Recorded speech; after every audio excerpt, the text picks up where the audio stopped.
Cette année, c'est pour moi la meilleure saison concernant mes tomates que je cultive en appartement. La meilleure saison, c'est que j'en ai vraiment déjà beaucoup, mais elles sont vraiment en pleine forme.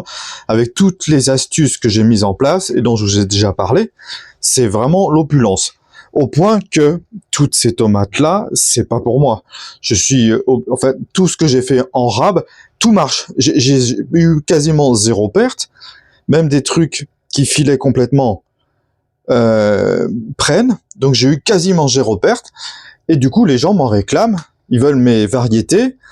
Et si bien que là, je peux pas laisser crever ça, malheureusement, en barquette. Surtout que j'en ai encore une deuxième. C'est ce qui a servi pour tout ça. Hein. C'est là-dedans. Si vous suivez ce que j'ai fait, j'avais semé ça là-dedans avec ma technique du sopalin. Bon, là, on voit que c'est la guerre.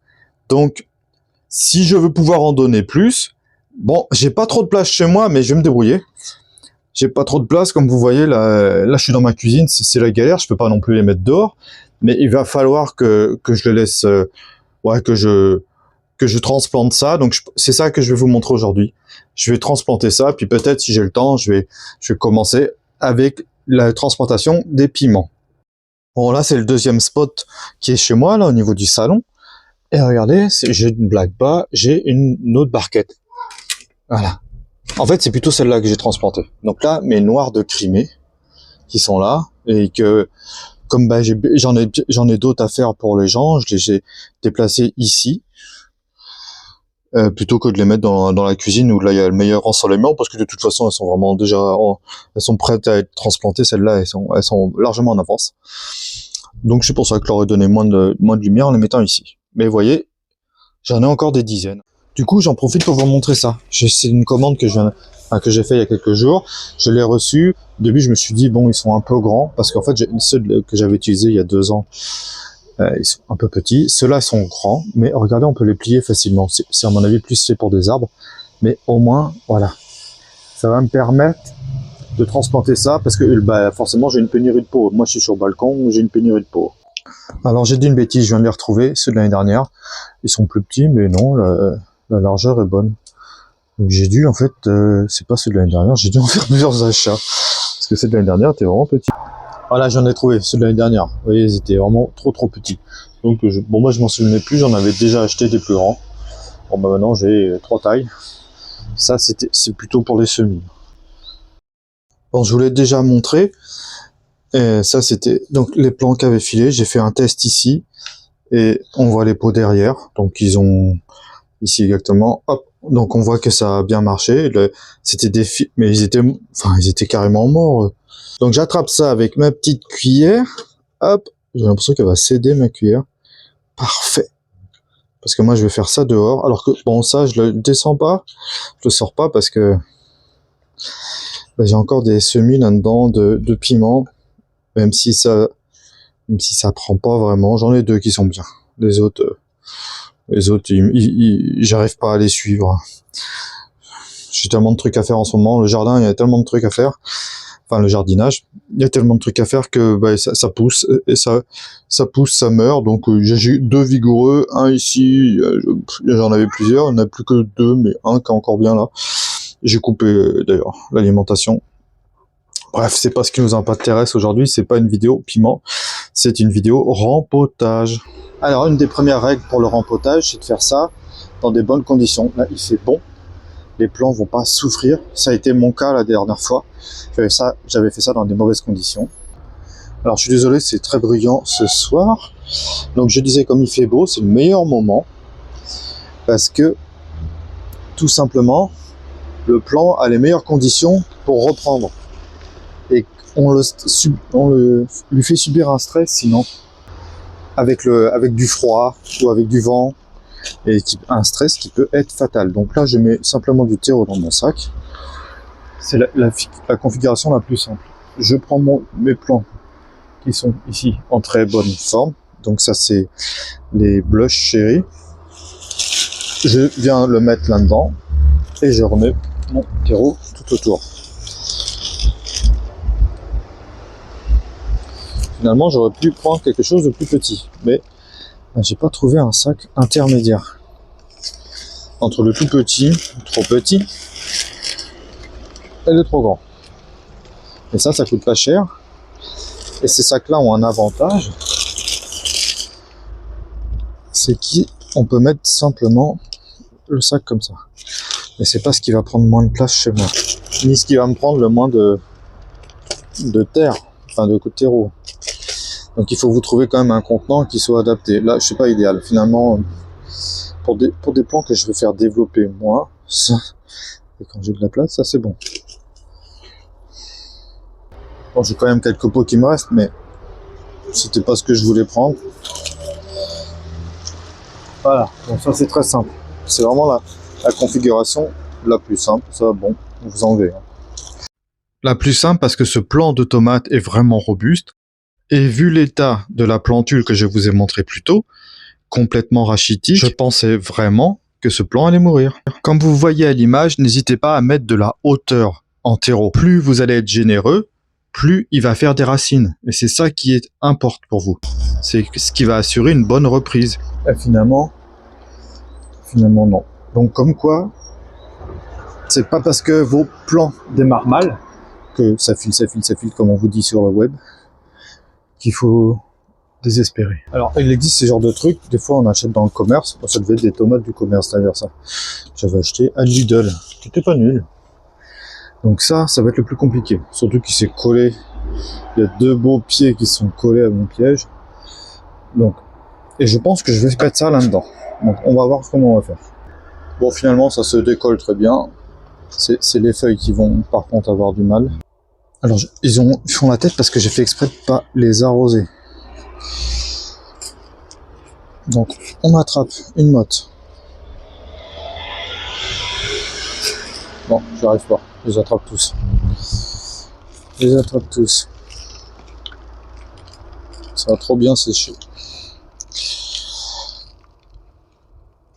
Voilà. N'essayez pas les abîmer. Vous voyez, j'ai fait 2 groupes.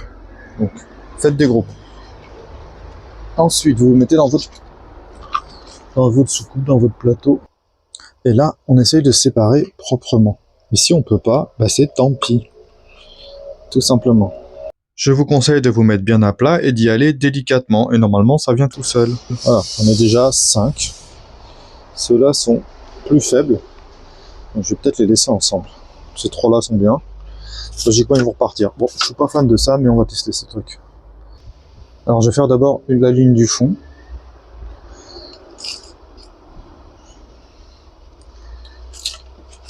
Voilà. Et j'ai plus qu'à remplir. Tout ça, je le garde pour que ça fasse des racines. Bon, faites comme vous pouvez pour ouvrir votre truc. Et vous venez. Et on vient comme ça égrener au-dessus. Tout autour. Alors, c'est pas grave. Et au contraire, c'est même mieux si on courbe le pied. Parce que ça va permettre à la plante de faire ses racines de encore plus s'enfoncer et s'enraciner, s'ancrer dans son sol. Ah là j'ai vu un morceau, ça c'est pas bon. On les écrase ça, hein. Les morceaux, vous les écrasez. Pas besoin de terreau de semis, mais quand même quelque chose de... Les premiers cotylédons, on peut les enlever. On les pince tout simplement. Et après, il va falloir arroser, là. Les pauvres, ils ont séché. Donc, normalement, il ne faut pas stresser.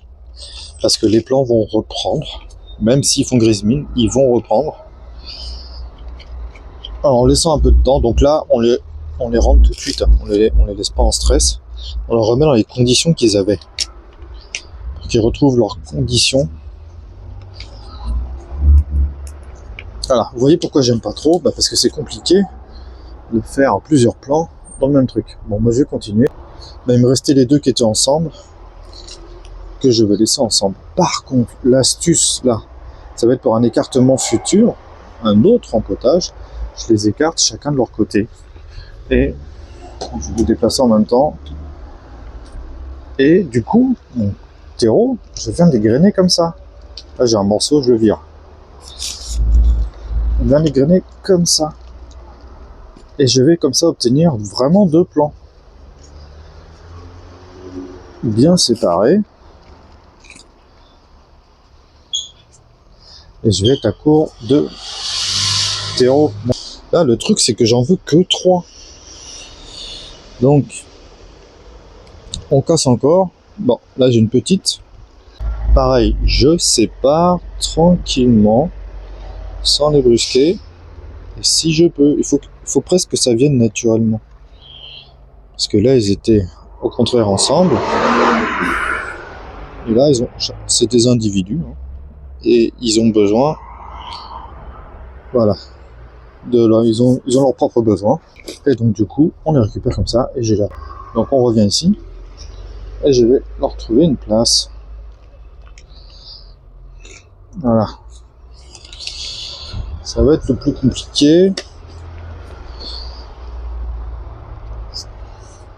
Franchement, je m'en sers jamais de ça. Je le fais pour le faire avec vous. On va finir comme ça. Et après, on va arroser ça. Alors, tous les terreaux ne se valent pas. Et des fois, on a des petits morceaux. Là, par exemple, j'avais un morceau aggloméré. Bon, quand c'est comme ça, c'est pas trop grave. On l'écrabouille entre ses doigts de manière à en faire une sorte de poudre. Par contre, quand on a des morceaux durs comme des restes de bois, ça, il faut les jeter. Bien que pour un semis, ça peut être fatal, là, dans notre cas, c'est plutôt que les morceaux vont gêner et risquent de freiner le développement racinaire. C'est le même terreau que j'ai utilisé dans ma précédente vidéo sur les tomates. Parce que j'en ai pas un autre là pour l'instant. Je voulais en commander. Je voulais en commander un pour le rempotage des piments. Je ne sais pas si... On verra. Comme pour les terreaux de semis que j'avais pris un peu plus pro. Parce que qui dit un terreau plus pro, ça dit meilleur résultat. Parce que c'est plus riche et c'est plus adapté. Terreaux du commerce sont pas forcément terribles. Bon voilà. Donc j'ai mes 6 plants dans des barquettes à coller. Et moi, ouais, c'est joli. Bon là ils sont tous moches, donc c'est joli, c'est un peu facile. Mais on voit qu'après ça va être compliqué. Donc voilà, j'ai mis ici en intérieur. Je vais arroser simplement et surveiller.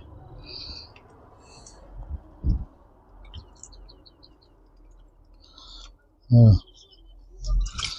Donc là ils ont de la lumière. Ils sont à côté de leurs copains. Et voilà, on peut comparer la taille par rapport à ceux qui ont été rempotés avant et ceux-là qui sont restés en barquette. Donc le rempotage, ça permet 2 choses, de booster. Et si on ne rempote pas, c'est justement l'inverse, ça permet de ralentir. Ce qui n'est pas non plus inintéressant quand on est en avant. Je vais finir vite parce que on se fait rejoindre dans mon fils.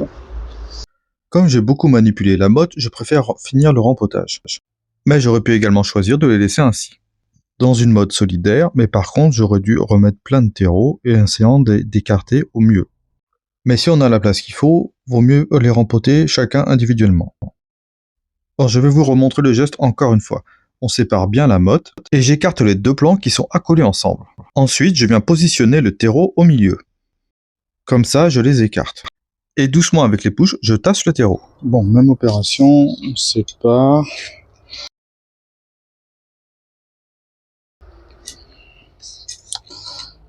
Voilà. Un pot. Normalement, je reviens au pot. J'arrive à en trouver un petit peu. Comme ça. Je mets sur le bord, en fait. Et c'est avec le doigt que je ramène vers le centre. Comme les ponts ont un peu de profondeur, j'ai pas besoin de plier plus que ça la plante. Voilà. Pas besoin de trop tasser non plus. Et très vite, en fait, le geste devient répétitif. Tout se fait avec la main. Avec le doigt, vous guidez la plante, tandis qu'avec votre main, vous ajoutez le terreau.